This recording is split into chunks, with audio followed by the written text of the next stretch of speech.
आजको मुख्य टपिक रहेको छ हिस्टोरिकल डेभलपमेन्ट अफ रोड्स भनेर। यसमा हामी विशेष गरी 5 प्रकारको रोडको चाहिँ एक्सप्लेनेसन गर्नेछौँ। रोमन रोड्स, पेसागोड construction, Telford construction, Macadam road है। त्यसै गरी मोडर्न रोड्स, यो रोडहरूलाई चाहिँ हामी आज डिटेलमा पढ्नेछौँ। र त्यसपछि historical development of roads in Nepal भनेर यसको बारेमा पनि विस्तृत रूपमा आजको मेन डिस्कसन हुनेछ। सुरुमा चाहिँ हामी डेभलपमेन्ट अफ रोड चाहिँ कहाँबाट चाहिँ कन्सेप्ट आयो, कसरी भयो भन्ने कुरालाई हेर्छौँ। फर्स्टमा मान्छेहरूले मोड अफ ट्रान्सपोर्टेसन फुटको रूपमा गर्न थाले भन्ने मान्छे हिँड्न थाले। हिँड्दै गर्दाखेरि फुटपाथ बनाउनुपर्छ है भन्ने कन्सेप्ट चाहिँ विकास भयो। त्यसपछि मेजर मोडको रूपमा एनिमललाई युज गर्न थाल्यो। अब एनिमल युज गरेपछि के विकास हुँदै गयो भने ट्र्याक वाइज बनाउनुपर्छ है भन्ने कुराहरू भयो। र साथसाथै के पनि थाहा भयो भन्दा होरिजन्टल र भर्टिकल कुरा क्लियरेन्स चाहिन्छ भन्ने कुरा पनि एनिमललाई चाहिँ युज गरेपछि थाहा भयो।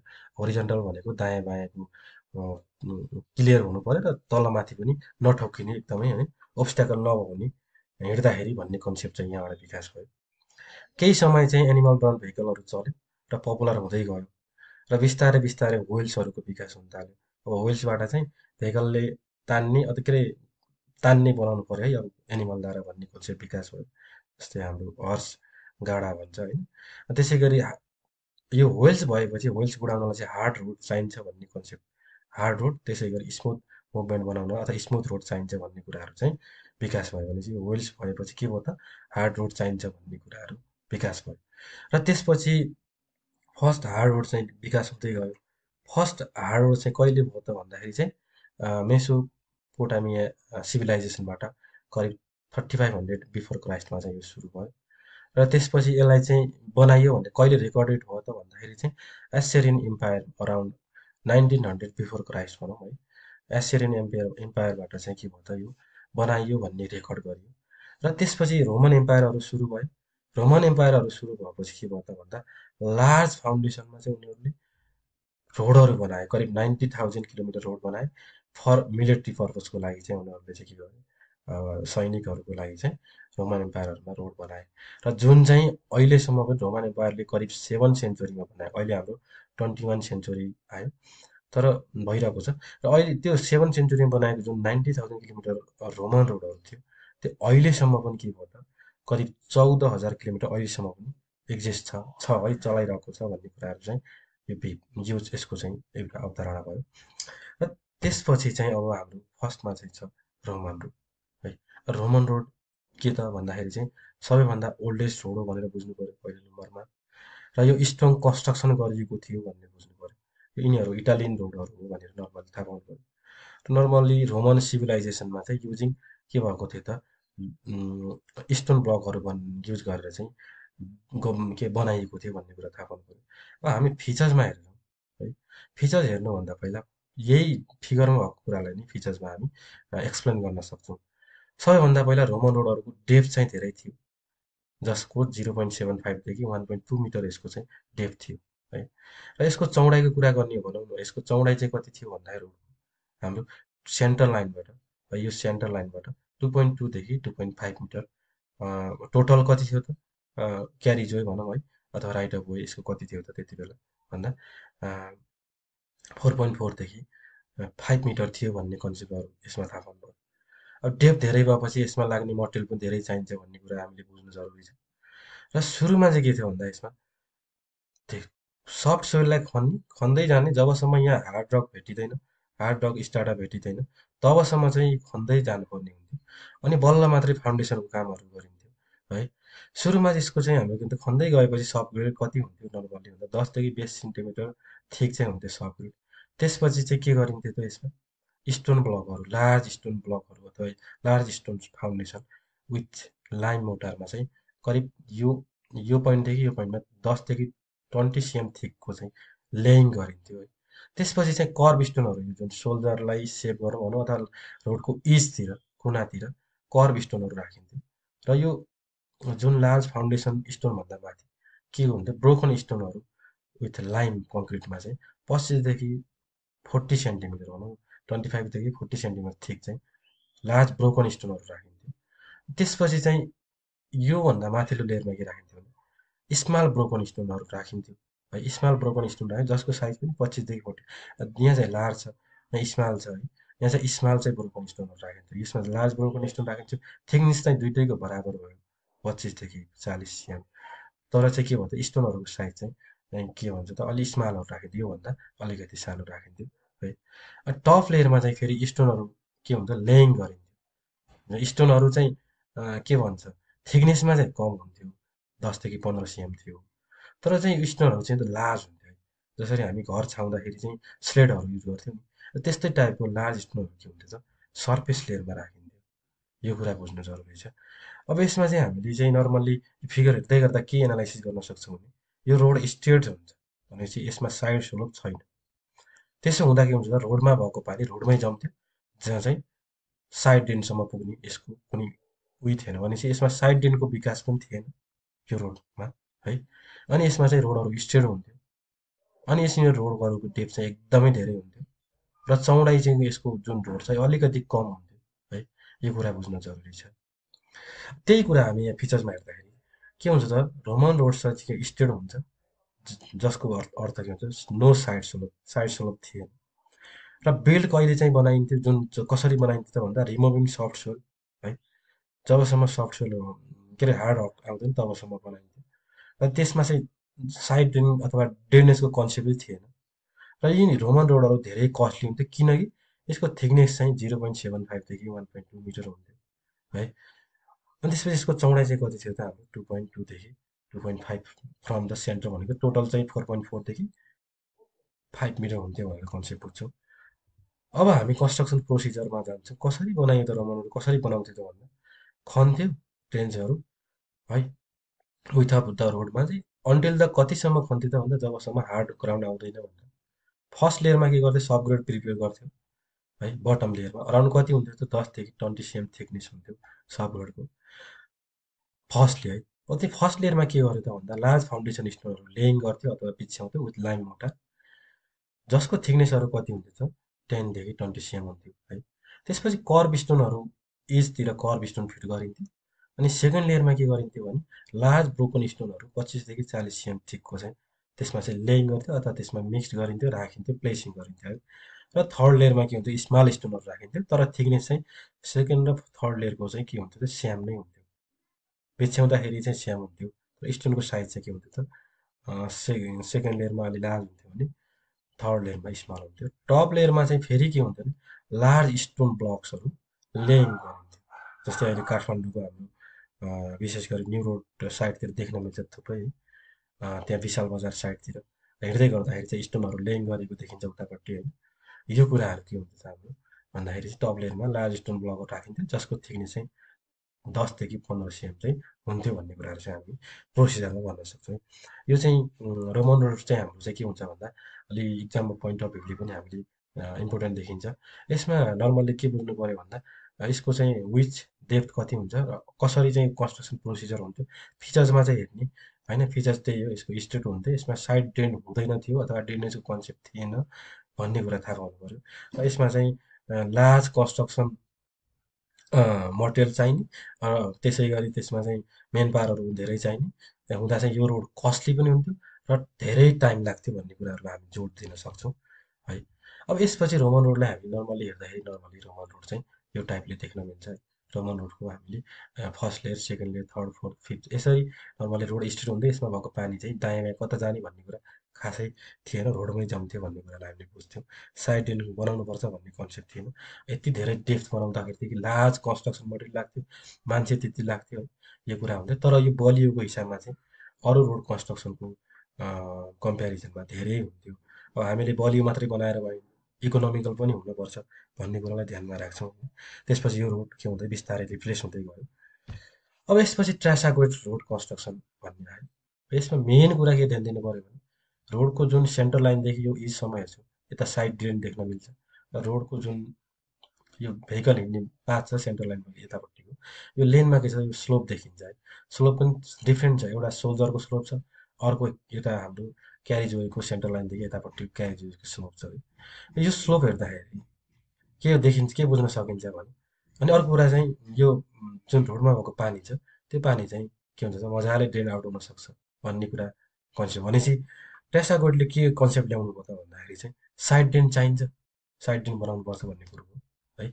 त्यसपछि डेप्थ किन त्यति धेरै हो 0.75देखि 1.2 मिटर किन बनाउनु, डेप्थ चाहिँ कम गरे पनि हुन्छ भन्ने कन्सेप्ट सिधै 0.75 भनौँ न मिटरदेखि 1.2 मिटर भनेको त धेरै हो, त्यहाँबाट सिधै 30 सेन्टिमिटरमा घट्यो, 30 सेन्टिमिटरमा यसको डेप्थ घट्यो। र चौडाइको कुरा गर्नुहुन्छ भने तपाईँको चौडाइ त्यो हाम्रो रोडभन्दा अलिक के भयो त भयो करिब 5.4 मिटरको आसपासमा चाहिँ यसको चौडाइ भयो। यो सेन्टर लाइनदेखि 2.7 मिटर हो, टोटल चाहिँ कति भयो त यसको दुई भनेपछि 5.4 मिटरको आसपासमा यसको चौडाइ भयो। अब स्लोपिङको कुरा गर्दाखेरि पनि जुन भेहिकल हिँड्ने पाथ छ वे छ त्यसमा चाहिँ क्रस स्लोप 1:45 अलिक कम भयो भने धेरै भिरालो भएन। तर जुन जहाँ चाहिँ ड्रेन पुग्नेसम्म छ साइड ड्रेनसम्म त्यहाँ सोल्डरको 1:20 भनेपछि यहाँ अलिक बढी स्लोप भने बढी भिरालो भयो। अनि यहाँ भ्यालु चाहिँ पछाडि यदि कम छ 1:20 भनेको बढी भिरालो हुन्छ भनेर बुझौँ। अनि त्यसपछि अब यसो क्राइटेरिया हेर्दाखेरि चाहिँ सबैभन्दा तल चाहिँ अब जुन फाउन्डेसन लेयर भनौँ त्यसमा लार्ज फाउन्डेसन लेयरहरूमा सेकेन्ड लेयरमा चाहिँ ब्रोकन स्टोन 8 cm थिक भएको राखिन्छ भन्ने कुरा पनि अलिक ध्यानमा राख्नु पऱ्यो है। त्यसै गरी चाहिँ के भयो त हाम्रो अलिकति यो वेयरिङ कोर्स भनौँ त टप लेयरमा चाहिँ अब के भयो त करिब 5 cm थिकनेसको स्टोनहरू अथवा वेयरिङ कोर्सहरू हामीले राख्यौँ भनेपछि यसले 1 2 3 लेयरमा चाहिँ यसले कम्प्लिट गर्यो र साइड स्लोप टप लेयरमा साइड स्लोप पनि राख्यो। जबकि स्लोपिङ राखिसकेपछि के भयो त भन्दा यसमा भएको रेन वाटर र पानी चाहिँ के भयो यो सोल्जर हुँदै साइड ड्रेनसम्म पुग्यो भन्ने कन्सेप्ट चाहिँ हामीले बुझ्न सकिन्छ। अब यसको बारेमा नर्मल्ली के लेख्ने त इक्जाममा यदि ट्रासागोड फ्लोडको बारेमा सोध्यो भने जुन अघि मैले एक्सप्लेन गरेकै कुराहरू लेख्न सकिन्छ। अब यो नेक्स्ट मेजर डेभलपमेन्ट चाहिँ भनेपछि आफ्टर रोमन रोड पछिको डेभलपमेन्ट जुन नेपोलियन फ्रेन्च रोड भनौँ नेपोलियनहरूले चाहिँ बनाएको रोड भनेर बुझ्न सक्छौँ। यो पायर ट्रासागोड भन्ने एउटा भनौँ न साइन्टिस्टै भन्दा पनि हुन्छ उहाँले बनाउनु भयो भन्ने कुराहरू बुझ्न सकिन्छ। जुन फ्रान्सका अराउन्ड है 764 भने यो डेटहरू चाहिँ त्यस्तो धेरै चाहिँदैन। नर्मली यसमा के भयो के विकास भयो भन्ने कुरालाई भन्न सकिन्छ है। उहाँले चाहिँ के इम्प्रुभ गर्नुभयो त भन्दाखेरि चाहिँ जुन ट्रासागोड के अरे रोमन रोडको कन्स्ट्रक्सन थियो रोमन रोडलाई चाहिँ अलिकति इम्प्रुभ के गर्नुभयो साइड ड्रेन राख्नुपर्छ भन्ने कुराहरू एउटा कन्सेप्ट ल्यायो र रोडको थिकनेस धेरै बढाउनु चाहिँदैन भनेर उहाँले थिकनेसलाई घटायो जसको डेप्थ चाहिँ घटाउनु भयो उहाँले इम्प्रुभ गरेका कुराहरू। सब रोडको मोइस्चर र सर्भिस वाटरको ड्रेनेज कन्सेप्टहरू त मैले भनि नै हालेँ यो आइसक्यो। अनि रोडको स्लोप सर्भिस चाहिँ राम बनाउनुपर्छ भनेर उहाँले केका लागि त बेटर ड्रेनेजको लागि भन्ने कन्सेप्ट पनि विकास गर्यो है। अब नर्मल्ली ट्रासागोडमा के गर्यो त भन्दाखेरि यो चित्र बनाउने चित्र भएका कुरालाई चाहिँ नर्मल्ली राम्रोसँग देखाइदिने अनि त्यसपछि चाहिँ पोइन्टहरू फिचर्सहरूमा चाहिँ थिकनेस घट्यो है, अलिकति चाहिँ रोडको विथ बढ्यो त्यो भन्न सकिन्छ। अनि क्रस स्लोप बनाउनुपर्छ भन्ने कुराहरू कन्सेप्ट भयो है। र सोल्जरको कुराहरूमा पनि अलिक बढी स्लोप चाहिन्छ र साइड ड्रेन बनाउनुपर्छ भन्ने कन्सेप्ट चाहिँ उहाँले चाहिँ गर्नुभयो भनेर लेख्न सकिन्छ है। कन्स्ट्रक्सन प्रोसिजरमा नर्मली सबग्रेड सुरुमा सबग्रेड नै बनायो है, त्यसमा लार्ज फाउन्डेसन स्टोनहरू राखियो है, त्यो कुराहरू भन्नु पऱ्यो।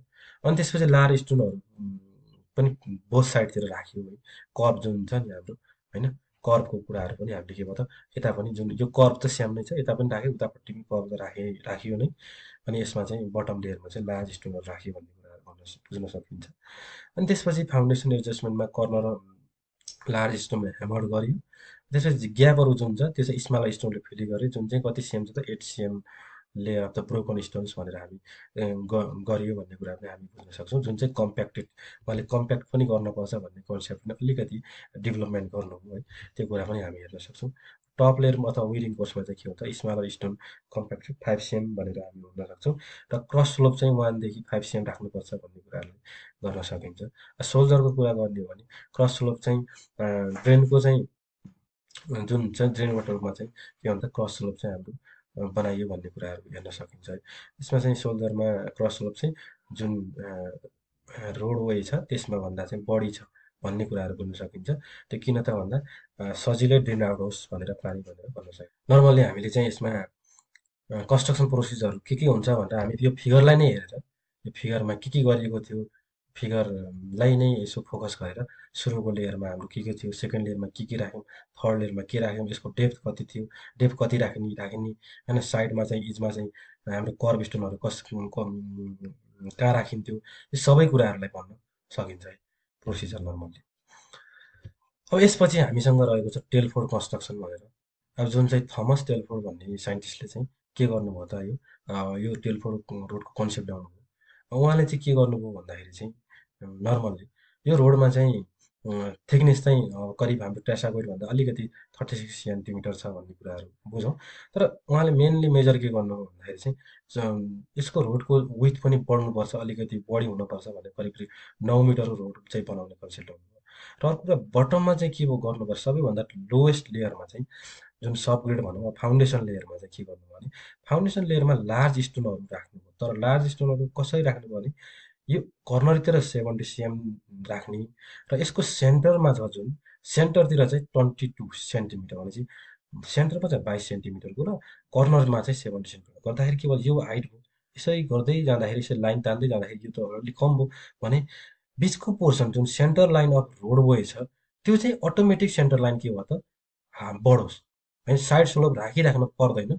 के अरे भन्छ जुन स्लोप चाहिँ राखिराख्नु परेन, तर सिधै हाम्रो चाहिँ बिचमा यो स्टोन भयो भने अटोमेटिक यो बन्छ है भन्ने कन्सेप्ट चाहिँ उहाँले गर्दाखेरि चाहिँ के भयो त सुरुमा चाहिँ यो रोड अटोमेटिक चाहिँ ड्रेनेजको लागि प्रोपर म्यानेजमेन्ट भयो। यसमा चाहिँ के बुझ्नु पऱ्यो भन्दा यो स्टोन राख्दै गर्दाखेरि जुन स्टेबल पोर्सन छ यसको चाहिँ रोडको सबग्रेडतिर राख्नु पऱ्यो। जुन अरू बाँकी चाहिँ जुन नमिलेको सेप साइज छ त्यसलाई माथिपट्टि फर्काउनु पऱ्यो। त्यो स्टोन त्यो जुन नमिलेको सेपलाई छ त्यसलाई फुलफिल केले गर्नुपर्छ त एङ्गुलर ब्रोकन स्टोनले जुन 7 सिएम साइजदेखि 10 सिएम साइज थिकनेस भएको छ यसले चाहिँ के गर्नु पऱ्यो, यसलाई फुलफिल गर्नु पऱ्यो भन्ने कन्सेप्ट आयो। र यसको जुन एउटा साइडतिर हामी योभन्दा अघिल्लो उसमा चाहिँ के गर्थ्यौँ जुन कर्नर इजतिर चाहिँ ब्रोकन के अरे कर्ब स्टोनहरू राख्ने गर्थ्यौँ।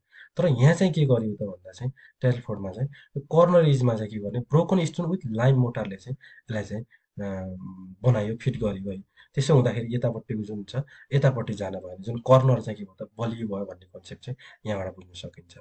र त्यसपछि यो जुन सर्फेस लेयरभन्दा तलको लेयर छ यसमा चाहिँ के राखियो भन्दा ब्रोकन स्टोन जुन चाहिँ 5 सिएम थिकनेस हुन्छ, थिकको राख्नुपर्छ भनेर जुन ब्रोकन स्टोन राखियो त्योदेखि यो पर्सन चाहिँ कति भयो त 5 सिएम थिक हुन्छ भनेर बुझ्नु पऱ्यो।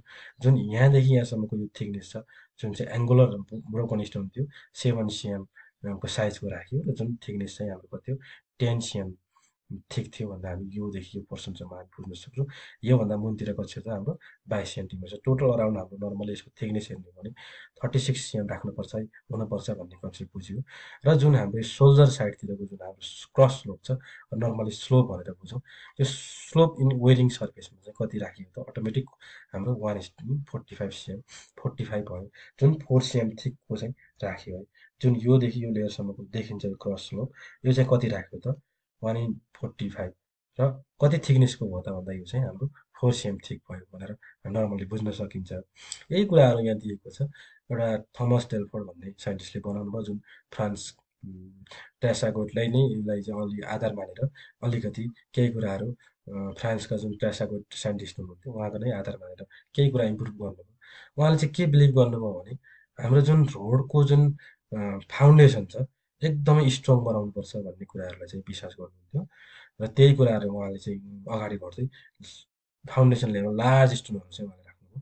त्यसपछि चाहिँ के गर्नुभयो अरे भने केयरफुल्ली उहाँले चाहिँ लेयर्ड कन्स्ट्रक्सन गर्नुभयो र बिस्तारै साइड ड्रेन पनि चाहिन्छ है भन्ने कुरालाई चाहिँ उहाँले चाहिँ एटेन्सन गर्नुभयो। यो कुराहरू पनि थाहा भयो। त्यसपछि नर्मली उहाँले चाहिँ थिकनेसको कुरा गर्दाखेरि रोड अथवा गर्दै गर्दाखेरि चाहिँ सेन्ट्रल लाइनमा चाहिँ 22 सेन्टिमिटरको राखौँ स्टोन बटम लेभल राख्दाखेरि अनि कर्नर इज अथवा इजतिर चाहिँ कति 7 सेन्टिमिटर राखौँ भन्ने कुरा विकास गर्नुभयो। र त्यसपछि हुँदै गर्दाखेरि चाहिँ के भयो भने टप लेयरमा चाहिँ जुन चाहिँ स्लोपिङ राख्नुपर्छ, जुन चाहिँ अटोमेटिक जुन स्टोन फाउन्डेसन जुन थियो त्यसले चाहिँ ल्याउँछ है भेराइङ साइज राखेपछि भन्ने कुरा चाहिँ उहाँको मनमा थियो। भन्नु खोजेको कस्तो भन्दा यो लेयरमा यो बटनमा चाहिँ यो कर्नरतिर चाहिँ 70 सिएम सेन्टरमा चाहिँ 22 सिएम राख्ने हो भने अटोमेटिक यहाँ चाहिँ स्लोप बन्छ है भन्ने कुरा चाहिँ उहाँलाई चाहिँ एउटा टप लेयरमा चाहिँ उहाँलाई चाहिँ त्यो थाहा थियो। त्यो कुराले गर्दाखेरि चाहिँ के भयो त टप लेयरमा चाहिँ स्लोपिङ सर्फेस चाहिँ प्रोभाइड हो जुन चाहिँ कति चाहिँ 145 जस्ट थिकनेस चाहिँ 4 सिएम थिकनेस थियो भन्ने कुरा बुझ्यौँ। अब ल्याटरल कन्फाइनमेन्टको लागि चाहिँ टेलफोर्डले चाहिँ के गरे त, use the block made of broken stone. यहाँ ल्याटरल कन्फाइन यसलाई चाहिँ रोक्नको लागि चाहिँ ब्रोकन चाहिँ जुन छ स्टोनहरूले चाहिँ के गर्यो त उहाँले यहाँ चाहिँ लाइम मोटारसँग है चाहिँ के गर्यो त फिक्स गर्यो भनेर बुझ्नु पऱ्यो है। अनि त्यसपछि अर्को कुरा चाहिँ रोडको टोटल रोडको विथ चाहिँ 9 मिटर छ, सेन्ट्रल लाइनबाट 4.5 मिटर छ, र थिकनेस र डेप्थ चाहिँ कति छ यसको भन्दाखेरि 30 cm छ भन्ने कुरा गर्न सक्यो भने नर्मली हामीले बुझ्नुपर्छ। टेलफोर्डले चाहिँ ट्रेसर भन्दा के चाहिँ कन्सेप्ट अलिकति बढायो भन्दा टेलफोर्डमा के अरे ट्रेसर चाहिँ स्टोनहरू नर्मल्ली यो लाज राख्नुपर्छ भनेको थियो, तर लाज राख्नुपर्छ यस्तो भर्टिकल्ली राख्नुपर्छ भन्ने थिएन, उहाँले चाहिँ यो ल्याटरली राख्नु भएको थियो। र राख्दाखेरि चाहिँ साइजहरू सेन्टरमा फरक अनि कर्नरमा फरक भन्ने कुरा केही पनि गर्नुभएको थिएन, सिधा सिधा स्टोन बिछ्याइदिने भयो भन्ने कुरा थियो। र यसमा चाहिँ के भयो भने स्टोनहरू चाहिँ राख्दाखेरि चाहिँ सेन्टर लाइनमा चाहिँ अलिकति भर्टिकल्ली राखौँ अथवा जसरी राख्दा पनि अलि लार्ज होस्, र कर्नरतिर चाहिँ के होस् त अलि स्मल होस्, जुन 70 cm होस्, सेन्टरमा चाहिँ 22 cm होस् भनेर उहाँलाई कन्सेप्ट हुन्छ। यो राख्नुको मेन पर्पज भनेको माथि अटोमेटिक स्लोप हुँदै जाओस्, जसले गर्दा पानी मजाले साइड रेन्जसम्म पुगोस् भन्ने कन्सेप्ट चाहिँ विकास गर्नुभएको खासमा। यसलाई चाहिँ यो कुरा इम्प्रुभ गर्न सकिन्छ, एन्ड बाँकी त नर्मल्ली केही कुरा स्याम भेट्न सकिन्छ है त। अब यसमा कन्स्ट्रक्सन प्रोसिजरमा नर्मली हेर्ने हो भने सुरुमा सबग्रेडको कुराहरू पनि उहाँले ल्याउनु भयो, सबग्रेड बनाउनुपर्छ भन्ने कुराहरू चाहिँ नर्मल्ली यो प्रिपरेसनको कुराहरू हो। त्यसपछि फाउन्डेसनमा स्टोनमा चाहिँ 17 देखि 22 सेन्टिमिटरको भेराइङ स्टोनहरू राख्नुपर्छ। यो राख्दाखेरि चाहिँ स्टेबल लेयरलाई चाहिँ सबग्रेडसम्म हुनुपर्छ, सबग्रेडमा चाहिँ राख्ने, र बाँकी अनस्टेबल लेयर स्टोन छ जुन त्यसलाई चाहिँ माथिपट्टि फर्काउने अथवा त्यसलाई चाहिँ हामीले माथिपट्टि अरू फिलिङ मटेरियल फिल गर्न सकिन्छ भन्ने कन्सेप्ट ल्याउनु हो है। त्यही कुरा यो देखिन्छ। अनि फिलिङ ग्याप चाहिँ स्मलर स्टोनहरूले गर्यो, त्यो नर्मल्ली बुझ्छ। मिडल लेयरमा के गर्यो भने centre 5.5 metre was cover with 2 layer broken stone भनेको छ। नर्मल्ली चाहिँ यो कुराहरूलाई चाहिँ उहाँले राख्नुभयो। र फर्स्ट लेयरमा चाहिँ 10 सेन्टिमिटर थिक राख्यो, सेकेन्डमा 5 सेन्टिमिटर थिक राख्नुभयो, र एजमा चाहिँ के गर्यो भने 15 सेन्टिमिटर थिक ब्रोकन स्टोन चाहिँ विथ लाइम मोटारमा चाहिँ फिट गर्नुपर्छ भन्ने कुराहरू यो लेख्न सकिन्छ।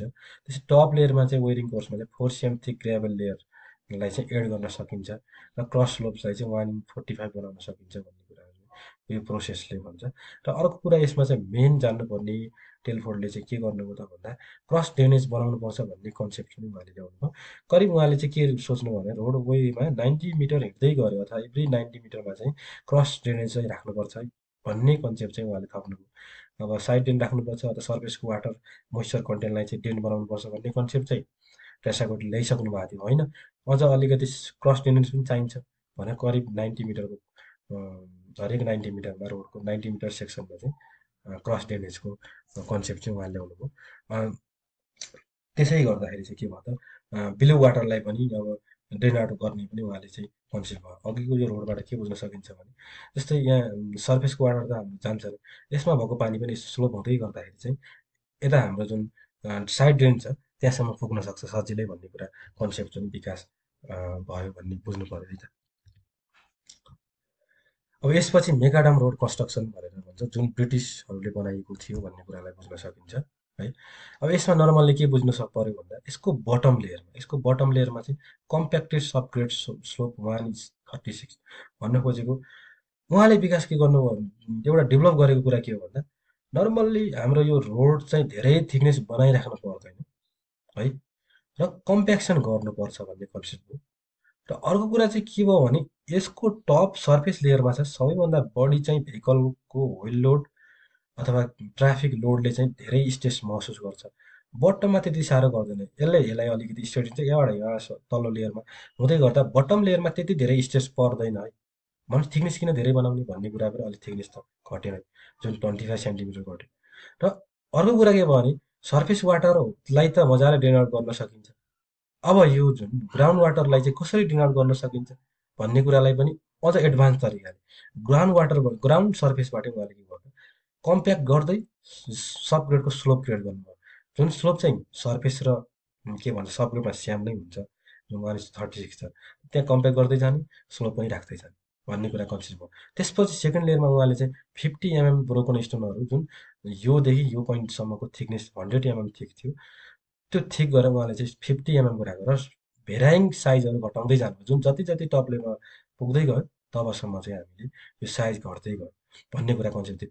फर्स्ट लेयरमा हाम्रो कम्प्याक्ट गर्यो, त्यसपछि स्लोप पनि राख्दै गयो, सेकेन्ड लेयरमा कम्प्याक्ट गर्दै 50 एमएमको राख्यो, थर्ड लेयरमा 37.5 एमएमको ब्रोकन स्टोन जुन 100 एमएम थिक राख्यो, त्यसपछि सर्फेस जुन सर्फेस लेयरमा छ त्यसमा चाहिँ 20 एमएमको जुन 50 एमएम थिक राख्यो।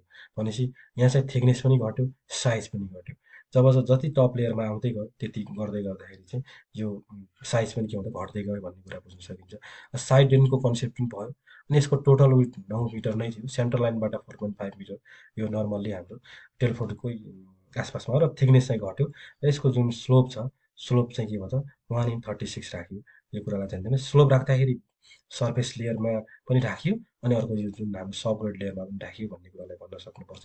र मोडर्न रोड हो, न्युली यो चाहिँ मोडर्न रोडको कन्सेप्ट नै मेकाडम रोड हो भन्ने कुरालाई चाहिँ यसले चाहिँ मेजर रोल खेल्छ।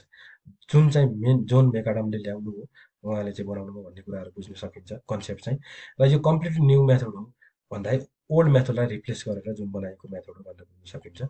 यो इम्प्रुभमेन्ट वर्क चाहिँ कहिलेबाट सुरु भयो, करिब 1815बाट सुरु भयो भन्न सकिन्छ यसमा। अनि यो चाहिँ साइन्टिफिक मेथड अफ कन्स्ट्रक्सन हो भन्न सकिन्छ यसलाई। र यसले चाहिँ एउटा कुरा चाहिँ जोन मेकाडम के अरे जुन मेकाडम हुनुहुन्छ उहाँले चाहिँ के भन्नुभयो भन्दा टप लेयरमा चाहिँ स्ट्रेस धेरै हुन्छ, जुन ट्राफिक लोडले होस् वा त होइल लोडले होस्, टप लेयरमा स्ट्रेस धेरै हुन्छ र जति जति बटम लेयरमा जाँदै गयो त्यो बटम लेयरमा स्ट्रेस घट्छ भन्ने कुराहरू चाहिँ बुझ्न सकिन्छ। यो साइन्टिफिक मेथड पनि भयो, टाइम पनि कन्स्ट्रक्सन गर्दा कम लाग्ने भयो, र यो इकोनोमिकल पनि भयो भन्दाखेरि धेरै खर्च नलाग्ने, एउटा टाइम फ्रेम हुने र धेरै मटेरियल पनि नचाहिने, थिकनेस पनि धेरै बनाइराख्नु नपर्ने हुँदा यो के भयो त एउटा economical method off road construction भन्न सकिन्छ। नर्मल्ली यसमा पनि अब कन्स्ट्रक्सन मेथडमा चाहिँ के इम्प्रुभमेन्ट भयो भन्दाखेरि सबग्रेड प्रिभिसन बनाउनु पर्ने कुराहरू भयो, कम्प्लिटली कम्प्याक्ट गर्नुपर्छ भन्ने कुरा, सबग्रेडलाई कम्प्याक्ट गर्नुपर्छ भन्ने कुराहरू उहाँलाई जोन मेकाडमले पनि ल्याउनु हो। त्यसपछि क्रस स्लोपको कुराहरू जुन 1/36 राख्नुपर्छ प्रोभाइडिङ के त ड्रेनेजको लागि भनेर उहाँले यो कुरा पनि ल्याउनु हो। त्यसपछि फाउन्डेसन चेन्जको कुराहरू हो। अब हेभी फाउन्डेसन स्टोन राखिन्थ्यो अरूमा, तर अब राख्नु पर्दैन यसमा, किन ठुल्ठुलो ढुङ्गा राख्ने, स्मल ढुङ्गा राखे नि हुन्छ भन्ने कुरा चाहिँ उहाँले इम्प्रुभ गर्नुभयो। त्यसपछि के हो स्मल ब्रोकन स्टोन 5 देखि 10 सेन्टिमिटर थिक भएको स्मल ढुङ्गाहरू राख्यो। त्यसपछि यो मेथड चाहिँ के थियो सिम्पलर पनि थियो, सिम्पलर भन्दाखेरि चाहिँ सजिलो थियो भन्ने, साइन्टिफिक त साइन्टिफिक नै हो, र त्यसमा चिपर पनि थियो भन्ने कुरा बुझ्नु पऱ्यो। र कन्स्ट्रक्सन थिकनेस पनि घट्यो, जुन रोमन रोड टेसाको टेलफोर्डभन्दा सबैभन्दा अलिक कम भनेको के थियो त थिकनेस यसकै थियो भनेर बुझ्न सकिन्छ। अब टप लेयरमा चाहिँ के हुन्छ त भन्दा भेहिकलको वेट र मुभमेन्ट चाहिँ डाइरेक्ट कन्ट्याक्टमा हुन्छ र स्टेट्स धेरै प्रोभाइड हुन्छ भन्ने कुरा उहाँलाई थाहा भयो। त्यो कुरा पनि उहाँलाई चाहिँ एउटा ल्याउनु हो, त्यो कुरा पनि उहाँले इम्प्रुभ गर्नुभयो। र त्यसपछि अर्को लेयरमा के गर्न सकिन्छ भन्दाखेरि चाहिँ क्रस स्लोप 1/36 चाहिँ राख्ने, जसले गर्दा रेन वाटरलाई चाहिँ इजिली चाहिँ ड्रेन आउट गर्न सकोस् भन्ने कुरा इम्प्रुभ गर्नु है। अब के अरे मेकाडम रोड कन्स्ट्रक्सन प्रोसिजरहरू के हो त नर्मल्ली बुझ्दाखेरि चाहिँ सुरुमा त्यही हो, फर्स्टमा सबग्रेड सोइल चाहिँ क्रस स्लोप 1/36 राख्ने, त्यसपछि कम्प्याक्ट गर्ने, कम्प्याक्ट गरिदिएपछि त्यसपछि रोडको विथ टोटल 9 मिटरको कन्स्ट्रक्सन गर्नु पऱ्यो। फर्स्ट लेयरमा चाहिँ ब्रोकन स्टोन चाहिँ 5 cm थिक युज गर्ने र कम्प्याक्ट गर्दै जाने, र युनिफर्म थिकनेस तिनीहरूको ब्रोकन स्टोन कति राख्ने त 5 cm ब्रोकन स्टोन चाहिँ जुन 10 cm थिक राख्ने, सेकेन्ड लेयरमा पनि त्यही गर्दै जाने, 3.75 cm थिकनेस साइजहरू स्टोन युज गर्ने, र त्यसमा चाहिँ थिकनेस 20 के अरे 10 cm राख्ने।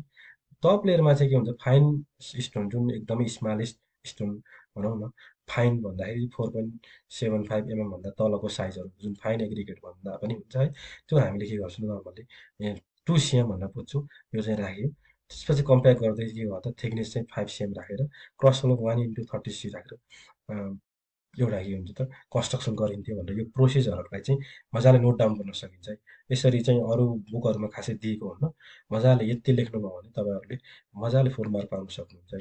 यो सबग्रेडमा के इम्प्रुभमेन्ट भयो होइन, नर्मल्ली यो स्लाइडहरू तपाईँहरूले राम्रोसँग नोट डाउन गरेर पढ्नुभयो भने मजाले यो लेख्न सकिन्छ है। र यसपछि हामी मोडर्न रोडको बारेमा पढ्छौँ। मोडर्न रोडमा चाहिँ के हुन्छ मेकाडमलाई नै आधार मानेर यो रोड कन्स्ट्रक्सन गरेको भन्ने बुझिन्छ, तर यसमा चाहिँ के हुन्छ त एडभान्स मटेरियल एन्ड टेक्निक्सहरू चाहिँ एडभान्स थियो भन्ने कुरा बुझ्नु पऱ्यो। मोडर्नमा नर्मल्ली कन्स्ट्रक्सन मेनली के हुन्थ्यो, बिटुमिनस कङ्क्रिटहरू ब्ल्याकटप गरिन्थ्यो होइन, त्यसै गरी सिमेन्ट कङ्क्रिटहरू जुन भिजिट पेमेन्टहरू हुन्थ्यो भनेर बुझ्न सकिन्छ। मोडर्न रोडहरू कस्ट इफेक्टिभ हुन्थ्यो अनि एडभान्स टेक्नोलोजीहरू युज भएको हुन्थ्यो भन्ने कुरा बुझ्न सकिन्छ। मोडर्न रोडमा चाहिँ के हुन्छ मोडर्न इक्विपमेन्ट हुन्थ्यो जुन चाहिँ इजियर एन्ड फास्टर हुन्थ्यो भनेर चाहिँ यसमा बुझ्न सकिन्छ। र अर्को लोकल्ली एभाइलेबल मोडललाई पनि मोडर्न रोडमा युज गर्न सकिन्थ्यो, किनकि ल्याबोरेटरी टेस्ट पहिला थिएन, अब ल्याबोरेटरी टेस्ट हुन थाल्यो, त्यसैले लोकल्ली एभाइलेबल मोडल पनि युज हुन थाल्यो भन्ने कुरा हामी बुझ्न सकिन्थ्यो। र त्यसपछि जुन यो मेथड चाहिँ के हुन्थ्यो अरू मेथडभन्दा टिकाउ हुन्थ्यो र कम खर्चिलो अथवा इकोनोमिकल हुन्थ्यो भनेर हामी बुझ्न सकिन्छ। यो हामी नर्मली मोडर्न रोडको हामी एउटा फिगर हेर्न सक्छौँ है। अब यो ओल्ड रोड जुन रोमन रोड हेर्दाखेरि यस्तो देखिन्छ भने मोडर्न रोडमा के चेन्जेस देखिन्छ त लाइनिङका कुराहरू देखिन्छ, वाइडनिङका कुराहरू देखिन्छ, स्लोपका कुराहरू देखिन्छ होइन, धेरै कुराहरू जङ्सनका कुराहरू देखिन्छ, ट्राफिक सिग्नलका कुराहरू हामी मोडर्न रोडमा देख्न पाइन्छ। नर्मली मोडर्न रोडमा चाहिँ के फोकस हो त भन्दा मटेरियलहरू एडभान्समेन्टहरू हुन थाल्यो, बिटुमिन मोडिफायरहरू, पोलिमर मोडिफाइड बिटुमिनहरू होइन, फर लङ्गर लास्टिङ रोडहरूको लागि चाहिँ मटेरियल एडभान्समेन्ट हुन थाल्यो। जियो सेन्थेटिकको कुराहरू, जियो टेक्सटाइलका कुराहरू, सोइल रेन्फोर्समेन्ट एन्ड ड्रेनेजका कुराहरू पनि के हुन थाल्यो त यो चाहियो होइन। जियो सेन्थिस त फर सोइलको लागि पनि, रेन्फोर्समेन्टको कुराहरू हामी के अहिले चाहिँ आरसिसी जुन रोड हामी भन्छौँ होइन, जुनलाई बिटुमिनसलाई चाहिँ अलिकति रिप्लेस गर्दै आइरहेको छ अहिले नेपालको केसमा, जुन हामी के भन्छ रिजिड रोड भनेर पनि मेनली चिन्न सक्छौँ है। अर्को रिसाइक्लिङ एन्ड सस्टेनेबिलिटीको कुराहरू आयो। के हुन्छ त भन्दा हाम्रो वेस्ट प्लास्टिक वेस्ट हो अथवा रबरहरू होस्, यिनीहरूलाई चाहिँ फेरि हामी रिसाइकल गर्नुपर्छ, त्यसलाई युज ल्याउनुपर्छ भन्ने कुराहरू भयो। अर्को रिक्लेम अस्फाल्ट पेभमेन्ट भन्ने जुन हामी के भन्छ कस्टलाई चाहिँ के हुन्छ वेस्ट कम हुन थाल्यो भन्ने कुराहरू यसले पनि ल्यायो है। त्यसपछि मेकानाइजेसनका कुराहरू एन्ड इक्विपमेन्टका कुराहरू, अटोमेटिक पेभर आयो जुन हामी अटोमेटिक पेभर देख्न सक्छौँ, भाइब्रेटर रोलरहरू आयो, सेन्सर बेस्ड मसिन्सहरूको डेभलपमेन्ट भयो, कोल्ड के अरे कोल्ड मिक्सहरू हट मिक्स अस प्लान्टहरू चाहिँ के भयो त डेभलप हुँदै गयो, फोकस हुँदै गयो भनेर बुझ्न सकिन्छ। र अर्को डिजाइन एन्ड क्वालिटी कन्ट्रोलको हुन थाल्यो, सफ्टवेयरहरू हुन थाल्यो रोड बनाउँदाखेरि, सिमुलेसन टुलहरू चाहिँ बेटर प्लानिङको लागि युज गर्न थाल्यो, जिपिएस एन्ड ड्रोन्सहरू युज गर्न थाल्यो सर्वेइङको लागि, मोनिटरिङको लागि होइन।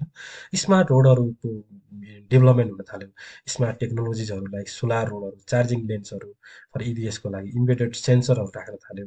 यी सबै कुराहरू के भयो त मोडल रोडमा फोकस भयो भन्ने बुझ्न सकिन्छ। र अर्को कुरा चाहिँ ग्रिन रोड्सको कुराहरू आयो होइन, रेन वाटर हार्भेस्टिङका कुराहरू, सोलर लाइटनिङका कुराहरू जुन स्ट्रिट लाइटनिङको लागि पनि हामी युज गर्न सक्यौँ, ट्री प्लान्टिङका कुराहरू पनि के भयो त मोडर्न रोडमा विकास हुँदै गयो भनेर बुझ्न सकिन्छ। अनि बेटर मार्किङका कुराहरू, रिफ्ल्याक्टर्सका कुराहरू होइन, गार्ड रेल्सका कुराहरू, इन्टेलिजेन्ट ट्राफिक सिस्टम जुन आइटिएस भन्न सकिन्छ, त्यो पनि के भयो त जुन इम्प्रुभ रोड सेफ्टीको लागि पनि विकास हुँदै गयो भन्ने कुरा बुझ्न सकिन्छ। नर्मल्ली यो हाम्रो एउटा मोडर्न रोडको एउटा डायग्राम हेर्न सकिन्छ। Subgrade, sub base, base, prime coat, binder coat, track coat, surface coat, seal coat भनेर नर्मल्ली एउटा हाम्रो यो के भन्छ इम्बेङ्कमेन्टको एउटा नर्मल्ली सेक्सन हेर्दाखेरि चाहिँ अब यतिवटा लेयर हुन्छ भनेर मोडर्न रोडमा बुझ्न सकिन्छ है। अब हाम्रो यो टपिक छ historical development off road in Nepal भनेर बुझ्न सकिन्छ। नेपालमा हिस्टोरिकल डेभलपमेन्ट के थियो, कहिलेबाट सुरुवात भयो, अहिलेसम्म के छ भनेर नर्मल्ली हामी यसमा पढ्नेछौँ। अब सबैभन्दा अर्ली डेभलपमेन्ट भनौँ, पुरानो सबैभन्दा पहिला विकास भएको चाहिँ 1924 एडीतिर चाहिँ के भयो त फर्स्ट मोटरेबल रोड इन काठमाडौँमा बुल्ड भयो भने चाहिँ फर्स्ट मोटरेबल रोड चाहिँ कहिले भन्नु त 1924, कहिलेकाहीँ मल्टिपल चोइस क्वेसनमा सोधिदिन सक्छ है त। त्यसै गरी 1950तिर के भयो त भन्दा 376 किलोमिटर रोड चाहिँ के भयो त बन्यो भन्ने कुरा बुझ्न सकिन्छ। त्यसै गरी विकास हुँदै गयो 1953 1953-80तिर चाहिँ काठमाडौँदेखि साउथर्न बोर्डरमा चाहिँ रोड कन्स्ट्रक्सन भयो, जुन चाहिँ इन्डियन असिस्टेन्सको सहयोगको कारणले भनेर भन्न सकिन्छ। त्यसपछि 1956-80तिर रोड ओपन फर ट्राफिकको लागि के भयो त रोड ओपन हुन थाल्यो, यो बनिसकेपछि भनेर बुझ्न सकिन्छ। त्यसपछि 1956 एडीमै के भयो त एउटा रोड बनाउनुपर्छ अब भन्ने कुरा, अब बोर्डले बनाउनु यति थोरै भयो रोड, अब धेरै बनाउनुपर्छ भन्ने कुरा प्लान डेभलपमेन्ट प्रोग्राम सुरु हुन थाल्यो है, हाइली प्रायोरिटी दिन थाल्यो जुन रोड बनाउनुपर्छ भन्ने कुरालाई। अनि त्यसपछि हाम्रो मेजर रोडहरू के बने त त्यसपछि प्लान गरिसकेपछि 1960तिर चाहिँ काठमाडौँ कोदारी जुन नर्थन बोर्डरतिर भनौँ है, चाइनाले चाहिँ कन्स्ट्रक्सन जुन गर्यो त्यो रोड चाहिँ करिब 112.83 किलोमिटर थियो भनेर बुझ्न सकिन्छ। त्यसपछि चाहिँ 1956 एडी अनुहारतिर चाहिँ के भयो त east to west Mahendra highway चाहिँ इस्टाब्लिस भयो नि त। अब महेन्द्र राजमार्ग कहिलेबाट सुरु भयो भन्दा 1956बाट चाहिँ भयो। अब लेन्थ कति छ भनेर सोद्धाखेरि चाहिँ 1028 किलोमिटर भन्छौँ नि हामी धेरैले होइन, कसैले 1030 भन्छ, एक्ज्याक्टली यसको लेन्थ चाहिँ कति हो त 1027.67 किलोमिटर हो भन्न सकिन्छ है। यो चाहिँ हाम्रो कहाँदेखि कहाँसम्म जान्छ त भन्दा हाम्रो महेन्द्रनगरको भीमदत्तदेखि है भीमदत्त महेन्द्रनगर जुन महेन्द्रनगर बजार भीमदत्तदेखि के भन्छ यहाँनिर चाहिँ मिस्टेक लेखेको रहेछ है।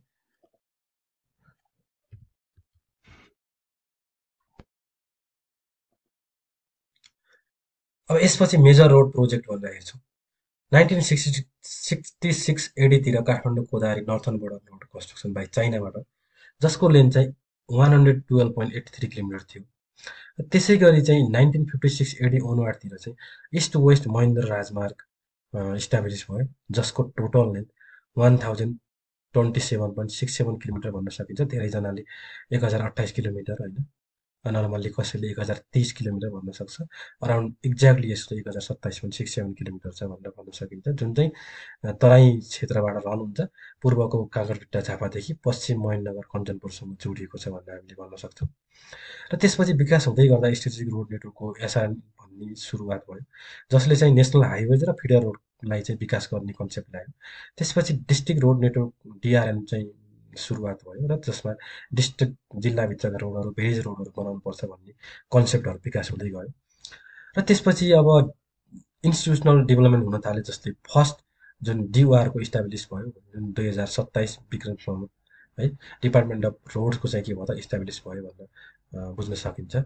पहिला चाहिँ हाम्रो यस्तो इन्स्टिट्युटहरूलाई के भन्थ्यो त राणा रेजिममा चाहिँ नर्मल्ली बाटो काज गोसारा होइन यो टाइपले नामले चाहिँ के गर्न सकिन्थ्यो त भनिन्थ्यो। पछि चाहिँ यही कुराहरूलाई चाहिँ एडभान्स रूपमा हाम्रो के हुन थाल्यो त एउटा इन्स्टिट्युसनल भयो भनेर बुझ्न सकिन्छ। र त्यसपछि चाहिँ हाम्रो हाइवे डेभलपमेन्ट हुँदै गयो। हाइवे डेभलपमेन्ट हेर्दै जाने हो भने त्रिभुवन हाइवेको विकास हुन थाल्यो, करिब 189 किलोमिटर लेन्थ भन्न सकिन्छ, जुन नेपालको ओल्डेस्ट हाइवे भनेर बुझ्न सकिन्छ। र कहिले बनायो भन्दाखेरि चाहिँ 1956 एडीतिर बन्यो भन्ने बुझ्न सकिन्छ। ओल्डेस्ट हाइवे इन नेपाल भन्यो भने नर्मली त्रिभुवन हाइवे भन्न सकिन्छ, जसको लेन्थ 189 किलोमिटर छ भनेर भन्न सकिन्छ र जुन इन्डियन हेल्पबाट चाहिँ बन्यो भनेर बुझ्न सकिन्छ। त्यसै गरी पृथ्वी हाइवे भनेर हामी नेक्स्ट 174 किलोमिटर छ लेन्थ भनेर बुझ्न सकिन्छ, जुन नौबिस्टेदेखि पोखरासम्म चाहिँ कनेक्ट भएको भन्ने कुरा बुझिन्छ र जसको चाइनिजको सपोर्टले गर्दा यो रोड बन्यो है भन्ने कुरालाई चाहिँ हामी के गर्न सकिन्छ प्रिफर गर्न सकिन्छ। र यो चाहिँ स्टार्ट भएको चाहिँ 1967तिर कम्प्लिट चाहिँ कहिले भयो त 74तिर भयो भनेर बुझ्न सकिन्छ है। अनि त्यसै गरी चाहिँ पछि चाहिँ यसको नेम चाहिँ के भयो त किङ पृथ्वीनारायण शाह अथवा पृथ्वी हाइवे भनेर भयो भन्ने बुझ्न सकिन्छ है। अब नौबिसेबाट फेरि काठमाडौँसम्मको लागि एक्स्ट्रा हाम्रो कति 26 किलोमिटर लेन्थ चाहिँ एक्स्ट्रा एड गर्नुपर्छ भनेर बुझ्न सकिन्छ है। त्यसै गरी अब प्लानिङका कुराहरू विकास हुँदै गयो नेपालमा। अब एक्सटेन्सन गर्नुपर्छ, प्लानिङ गर्नुपर्छ, रोडको चौडाइ बढाउनुपर्छ भन्ने कुरा भयो। अब 2056देखि 2058मा चाहिँ 20 इयर मास्टर प्लान सुरु भयो बाई डिओआरबाट है। त्यसै 2061-82तिर इस्टाब्लिसमेन्ट रोड बोर्ड नेपालको इस्टाब्लिस भयो। कहिलेकाहीँ रोड बोर्ड नेपाल कहिले इस्टाब्लिस भयो भनेर सोध्न सक्छ, 2061 भनेर भन्न सकिन्छ है। अनि त्यसै गरी चाहिँ 2061देखि 2064-82मा प्रायोरिटी इन्भेस्टमेन्ट प्लानहरू सेकेन्ड प्लान भनेर यो हामी चाहिँ सब रिजनल र ट्रान्सपोर्ट फेसिलिटेसन प्रोजेक्टहरू सुरु हुन थाले भनेर भन्न सकिन्छ। 2064देखि 2066 बिएसमा वाइडनिङ अफ कोटेश्वर भक्तपुर सेक्टरको जुन 6 लेन्सको रोड बनाउनलाई चाहिँ कन्सेप्ट भयो, जुन अरण्यको हाइवे भनेर 9.1 किलोमिटरमा चाहिँ सपोर्ट गर्यो, जुन जाहेका धारा भनेर बुझ्न सकिन्छ। जुन चाहिँ कोटेश्वर सेक्सन यो देख्न सकिन्छ, यो चाहिँ वाइडनिङको 6 लेनको बनाउनुपर्छ भन्ने कन्सेप्ट चाहिँ सुरु भयो है। अनि त्यसपछि मेजर रोड प्रोजेक्टहरू बिस्तारै ठुल्ठुलो रोडहरू पूर्व पश्चिम र उत्तर दक्षिण जोड्ने रोडहरू सुरु हुन थाले। अब पूर्व पश्चिम जोड्ने रोडहरू चाहिँ हाम्रो एउटा महेन्द्र राजमार्ग त छँदैछ। त्यसपछि अब पहाडको जिल्लाहरूमा जोड्ने एउटा जुन मध्य पहाडी लगमार्ग अथवा पुष्पलाल मिर हिल हाइवे भन्छ, जसको लेन्थ 1776 किलोमिटर रहेको छ। र यसमा सुरुवाती पोइन्ट चाहिँ हाम्रो चियो भन्ज्याङ पाँचथरदेखि इस्ट पूर्वबाट जुलाघाट बैतडीसम्म यो वेस्टमा चाहिँ जोडिएको छ भन्न सकिन्छ। यसले जुन यो इस्टाब्लिस भयो। र अर्को ग्रेट हिमालयन रोड ट्रायल भन्ने एउटा हिमालय जोड्ने पनि यो के भयो त प्लानहरू भइरहेको छ। अनि करिब 2066 बिएसमा चाहिँ के हो त नर्थदेखि पूर्व पश्चिम जोड्ने रोडहरू त भए, अब नर्थदेखि साउथ बोर्डरमा जोड्नुपर्छ भन्ने कुराहरू के भयो त नर्थ साउथ कोरिडोर सोर्स प्रोजेक्टहरू इस्टाब्लिस हुँदै गए। नर्मल्ली यो कालीगण्डी सेक्सन हेर्न सकिन्छ, नर्थ साउथ कोरिडोर रोडहरू पनि हाम्रो के भयो त इस्टाब्लिस भयो। त्यसपछि चाहिँ हाम्रो के भयो त डोरीडारको इस्टाब्लिस भयो करिब 55 BS मा भाद्र 8 मा डोलीडाँडा डिपार्टमेन्ट अफ लोकल इन्फ्रास्ट्रक्चर भनेर यो विकास हुन थाल्यो। जसले चाहिँ के थियो भने मेजर अग्रिकल्चर सेक्टरमा चाहिँ जोड्ने र त्यहाँको अग्रिकल्चरलाई चाहिँ बढावा दिनुपर्छ, प्रमोसन गर्नुपर्छ भन्ने खालको एउटा हेतुले डोलीडाँडाको इस्टाब्लिस भयो। जस्तै हामी तराई क्षेत्रमा हाम्रो खेतीयोग्य जमिन देख्न सकिन्छ। यतापट्टि हाम्रो कन्यामतिर इलामको कन्याम भनौँ है, यो इलाम चियाबारीलाई हेर्न सकिन्छ। यसले पनि के भयो त एउटा एस्थेटिक ब्युटी पनि देखायो, पर्यटकहरू टुरिज्म पनि बढ्यो र अर्को कुरा चाहिँ यहाँ भएको चाहिँ हाम्रो के भयो त अग्रिकल्चर यसलाई चाहिँ फेरि प्रमोट हुन थाल्यो भन्ने कुरा बुझ्न सकिन्छ है। त्यसपछि नेसनल प्राइडका प्रोजेक्टहरू सुरु भए नेपालमा। काठमाडौँ तराई मधेस एक्सप्रेस वे भन्ने नेपालको फर्स्ट एक्सप्रेस वे भनौँ त फास्ट ट्र्याक भन्दाखेरि पनि बुझ्न सकिन्छ है। कुन हो त काठमाडौँ मधेस तराई काठमाडौँ मधेस तराई फास्ट ट्र्याक भनेर जुन निजगढमा का के अरे ललितपुरको खोगडा र तराईको जुन हाम्रो चाहिँ के छ निजगढतिर जोडिएको छ भनेर बुझ्न सकिन्छ। अब यसको चाहिँ हामीले नर्मली लेन्थको कुरा गर्ने हो भने 72.5 किलोमिटर छ भनेर बुझ्न सकिन्छ है। र यसको चाहिँ एउटा नेसनल प्राइडको प्रोजेक्ट भनेर बुझ्न सकिन्छ। र यसमा चाहिँ के हुन्छ त भन्दा 21 वैशाख 2074बाट चाहिँ यसले चाहिँ के भन्छ नेपाल आर्मीलाई चाहिँ कन्स्ट्रक्सनको लागि चाहिँ ह्यान्डओभर गरेको थियो भन्ने कुरा बुझ्न सकिन्छ है। अनि त्यसपछि चाहिँ यो चाहिँ हाम्रो नर्मली खोकडा ललितपुरदेखि नजिकै जोडिएको छ भनेर बुझ्न सकिन्छ। अहिले नेपालको एउटा फास्टेस्ट ट्र्याक भनेर जुन फर्स्ट क्लासको रोड भनेर बुझ्न सकिन्छ है त। त्यसपछि हाम्रो टनेलिङ इरा सुरु भयो। जस्तै नागढुङ्गा टनल जुन अहिले first and largest road tunneling Nepal भनेर भन्न सकिन्छ नेपालको है। करिब यसको लेन्थ हेर्ने हो 2688 मिटर, नर्मली 2.688 किलोमिटर भन्न सकिन्छ है। हाइट यसको चाहिँ हाइट हेर्ने हो भने 8.3 मिटर छ र रोडको विथ चाहिँ 9.5 मिटर भनेर नर्मली नागढुङ्गा टनलको बारेमा बुझ्न सकिन्छ।